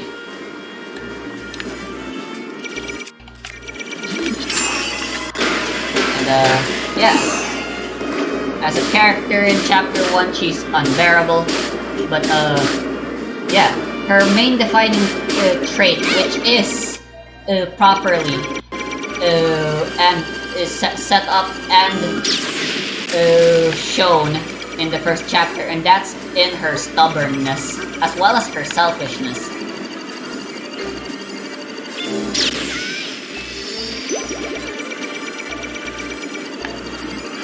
And Rei and Claire from the very beginning are set up to be foils to one another, which is one of the reasons why they make such a perfect pair.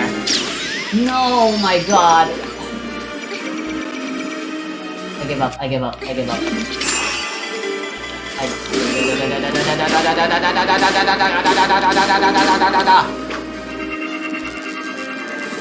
Oh god, I blew up 2 fairies, I wasted 2 fairies. Only a screw, are you fucking with me? Just get the memory and go.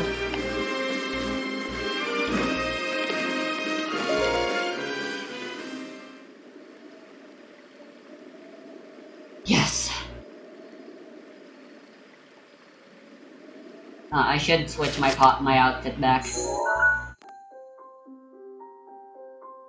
Dun, dun, dun, dun. And Claire, to put it simply, she's a fucking hateable bitch as well. The minor characters that get introduced though, because there's a lot of them, and minor characters keep popping up. Some of them are pretty disappointing, I say, but for the most part, the minor characters are very well written. I still think in terms of minor characters, the media I've consumed that has the best cast of minor characters would be Full Metal Alchemist. Well, that's the second. The first best would definitely be JoJo's Bizarre Adventure. It's like, most of the time, it's the minor characters are basically the main cast, basically the stars of the show in that entire series. Part 1 and Part 2 definitely had a bit of trouble in regards to minor characters, but from Part 3 and onwards, the villain of the week formula and stuff, and the minor characters, yeah, they're freaking amazing. Right, hopefully I can get a key. Let's just go to the prison area for now. Worry about shit later. Oh fuck. For some reason I really suck at parrying right now, so... Thunderstorm, it doesn't really matter. I'll be heading inside soon.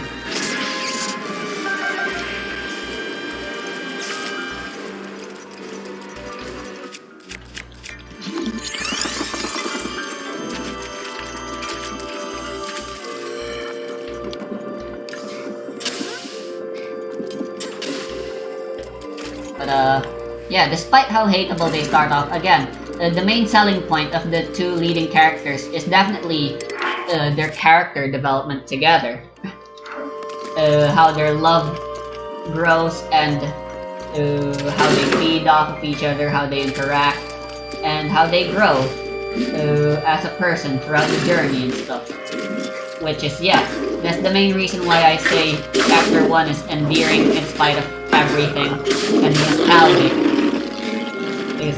Because, yeah, they grow a lot as the story progresses throughout all its 5 volumes. Yeah, the way they're written to growing their entire character arc, blah blah blah, good. Fantastic. Amazing. Very good characters, I'll say. No cap.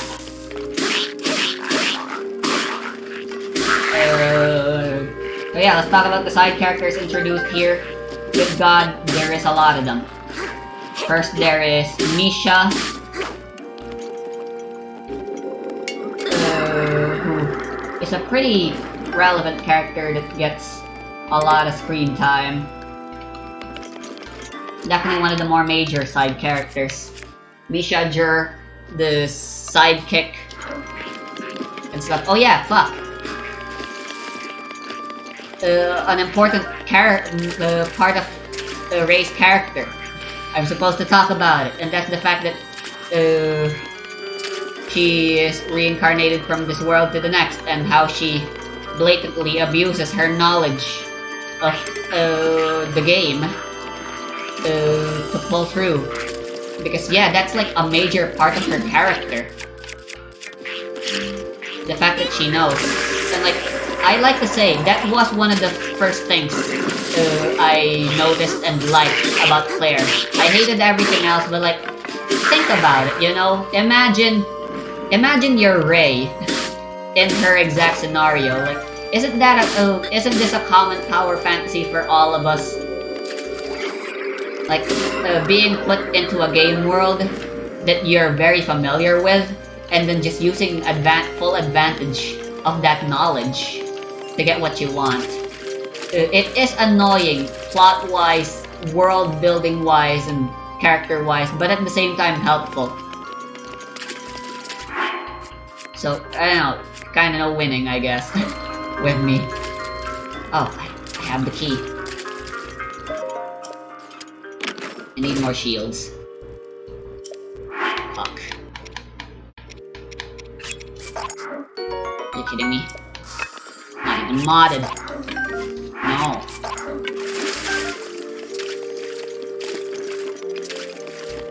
Alright, I believe there was a Stalazal shield.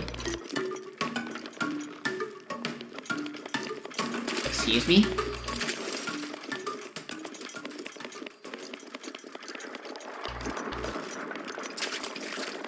Okay.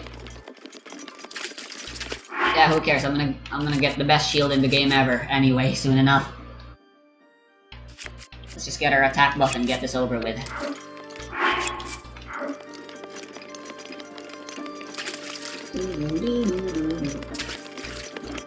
Because yeah, while it is a good power fantasy, what it essentially boils down to in the end is that Ray's knowledge of the game is used as a crutch a lot throughout the story. And the writer is seemingly aware of this as late as the game. And eventually, it no longer becomes a part of her. And she does feel very... well, she does prove that even without the game knowledge that she possesses, that she's still very competent. But yeah, for the most part, her knowledge of the game is a clutch, a cop-out, a way for the writer to allow for Ray to deal with the world's problems, and even a way to get her into trouble. Because her knowledge, while she takes advantage of it in order to get with Claire better... This better be the Hylian shield, actually. Yo, durability up! Fuck yeah! I'm saving. It is imperative that I save.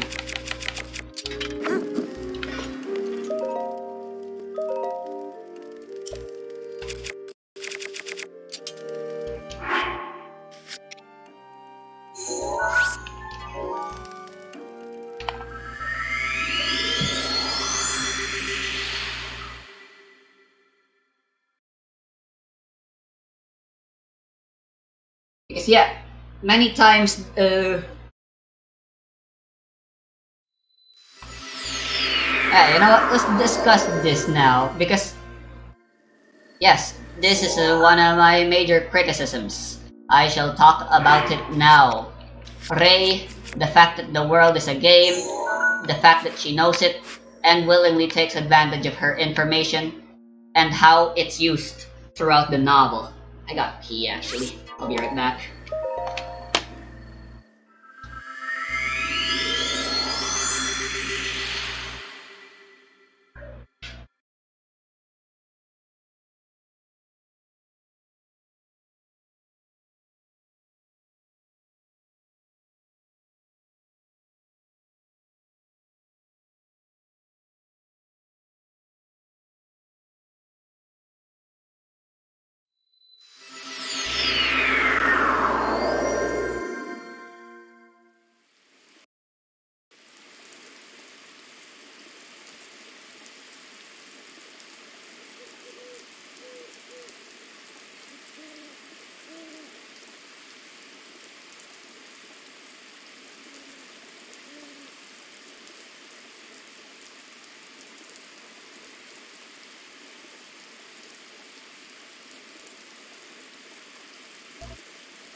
Oh yeah, I'm back. Before I get into more complaining territory, I wanted to talk about the side characters again, because I just remembered something important that I should talk about regarding the side characters. The three princes, the whole student body, and its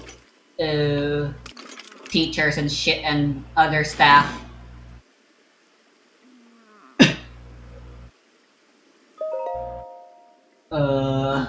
Misha, Lena, yeah, the three princess, you, Thane, and Rod. Master Dole.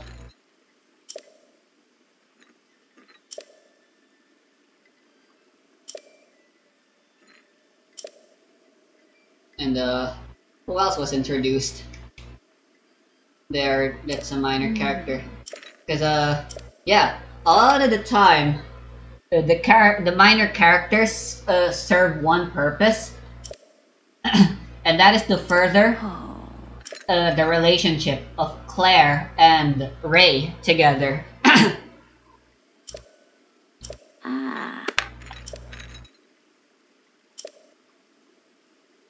Yeah?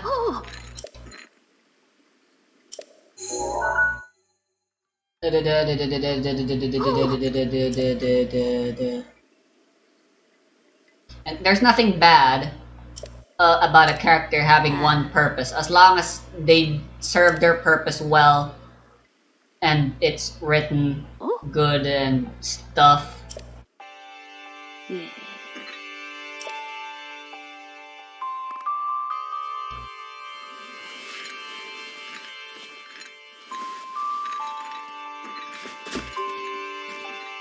Yeah, I believe that's the hallmark. That is how side characters should be. Side characters should uh, serve some sort of purpose for the development or characterization, or serve as some sort of foil, maybe an obstacle in the case of an antagonist, maybe.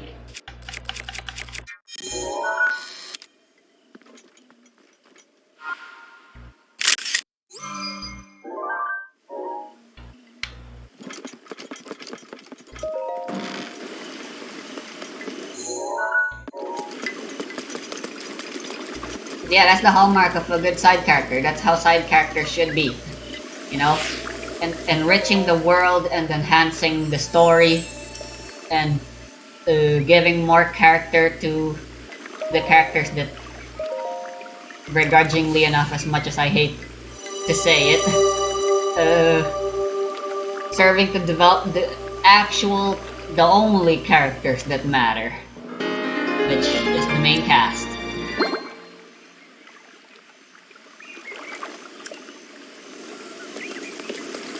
Cause yeah, Lena is my favorite character, side character.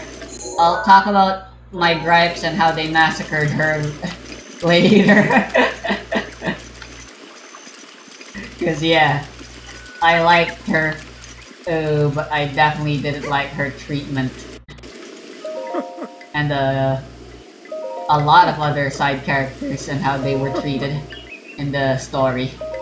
But we'll save those as they become relevant in the next chapter of Muse to come that I'll be making.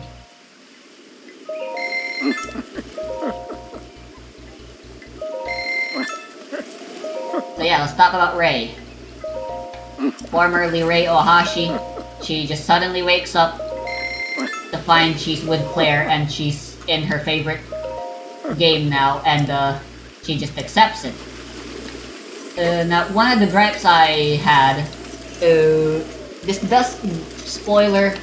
does get answered, but for the most part, the fact that Rei is reincarnated rarely matters in the plot until the writer decides to remember it and decides that it is relevant to the plot again. By having Rei be all like, oh yeah, there's this thing in the game that happens, so now I'm gonna be doing this. Or like, this isn't how I remembered the game to be, this is different, this is important. Cause yeah, it's so irrelevant for the most part, and it doesn't get relevant until near the end of the series, and because of that, there was this nagging feeling. Again, even this is irrelevant, and one could even argue shouldn't really be a criticism that one should have. Because anyone familiar to this type of theory should immediately understand what I'm talking about. And that is the fact that, what if Rei actually did just die, and all of that's happening is just her being delusional? Because yeah, that was always in the back of my mind, and it always made me feel a bit sad, both for Rei and at the story as a whole. Because usually, I really think that is important for an isekai to let your viewers know that they are indeed still alive, or rather, they are indeed getting reincarnated. Be it by having like some god tell them that they've died and that they're gonna be granted a new life along with the fucking superpower maybe, or whatever. Because yeah, that doesn't happen, and it bothers me. again, anyone familiar should know that the criticism I'm having here is basically the fact that I have the dream world theory, a very common theory, because it's hard to refute the theory. It's an irrefutable theory, and just for that matter alone, it's bad, and I won't discuss why that is, because I don't. That's a different topic that I really don't have time, because I've been recording for 2 hours now. And my voice is getting kind of tired talking. As much as I like talking about Villainess right now, I have my limits. Hi. Hmm?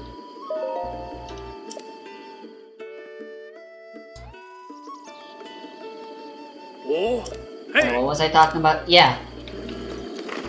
So yeah, the fact that Ray possibly, and again, it is confirmed in a way, without spoiling too much, because I wanna save the topic for when it finally does get properly revealed, rather than talking about it right here, right now. And that is, yeah, the fact that it's a bit muddy whether or not Ray actually is in another world or whatever the fuck.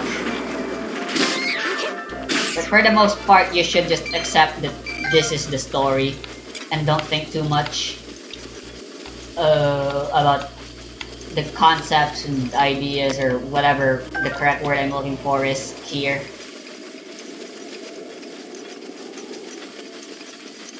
Because, yeah, I absolutely hate how it was handled, and even when it was confirmed and revealed the truth behind Ray's existence in the Revolution world, I still technically didn't like it. I just kind of accepted it.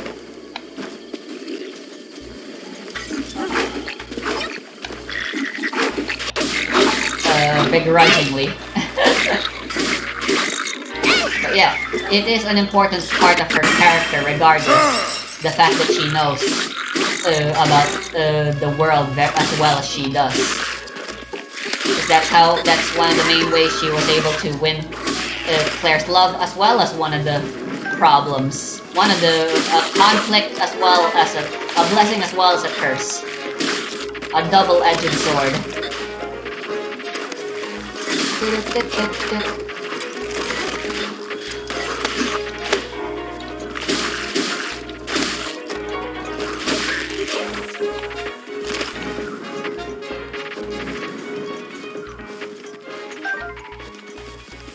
But yeah, I didn't like it, and honestly, I sometimes just wish that the story just wasn't ever an isekai.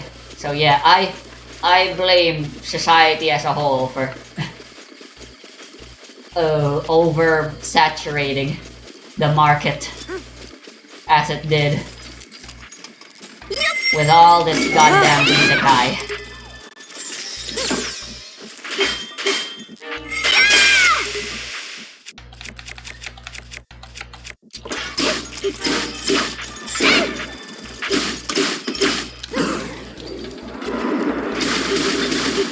But moving on, in the end, it's not that big of a deal, not that big of a criticism, not that big of a problem. I just wish it was handled better, because, like I said, the world, the story, it's so well written. But, you know, no one is perfect, I guess. So, yeah, I think that's actually all I have to say for now. About Villainess as a whole and its first chapter. Overall, I do just think it's pretty bad. It's a pretty bad first chapter. I'm not gonna mince words. I'm gonna be brutally honest with ya, Nori. That first chapter. Although, I will say though, even if it was bad, as I said, it was technically good. Like, you could see the skill Inori had as a writer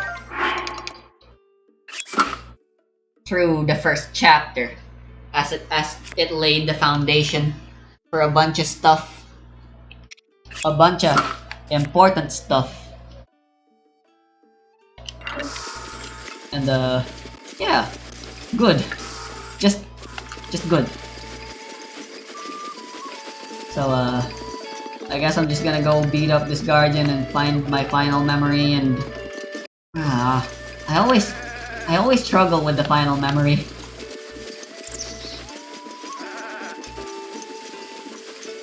I just can never find it.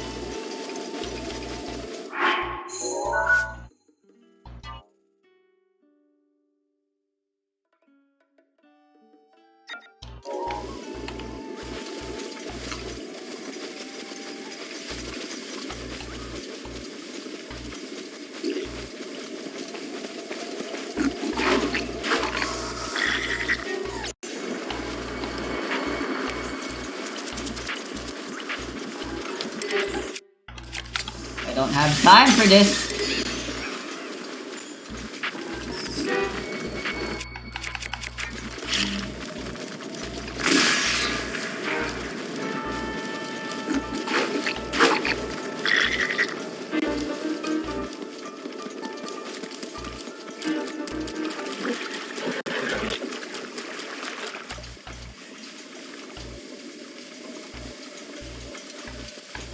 Getting closer, maybe. Aha! There we go. Now all that's left is to save.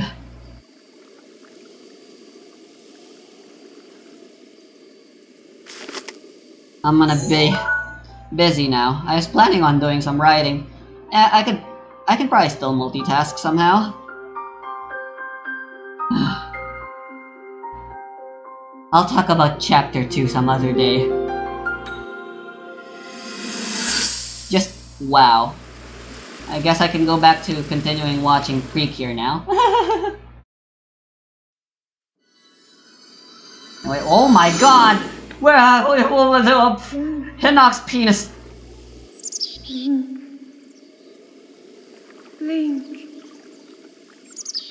you have recovered all of your memories of us from 100 years ago. I am here, inside Hyrule Castle. I am here. It is now time for you to defeat Ganon. Yeah, that's my thought for chapter 1 of My Favorite Villainess. I highly recommend and urge everyone and their mothers to read it, because it is a phenomenal novel. Not perfect, but really, can we ever claim something as perfect? You know...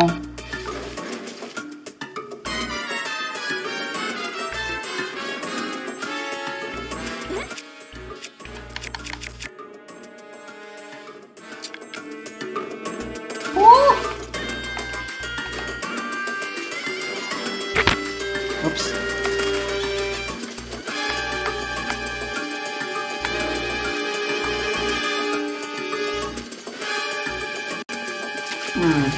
Usually takes me longer to find that last memory.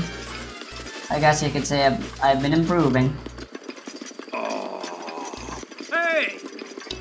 You want the beetle? Hey! Yeah!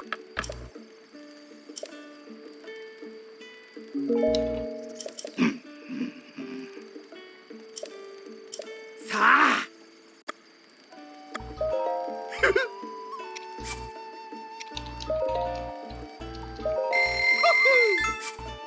Want more arrows? Wow!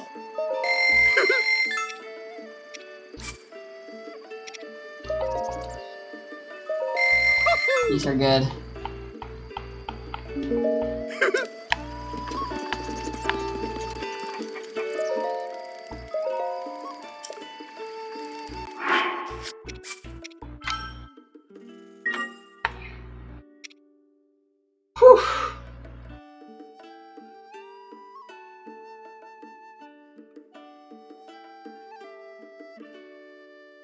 I sure talked the hell out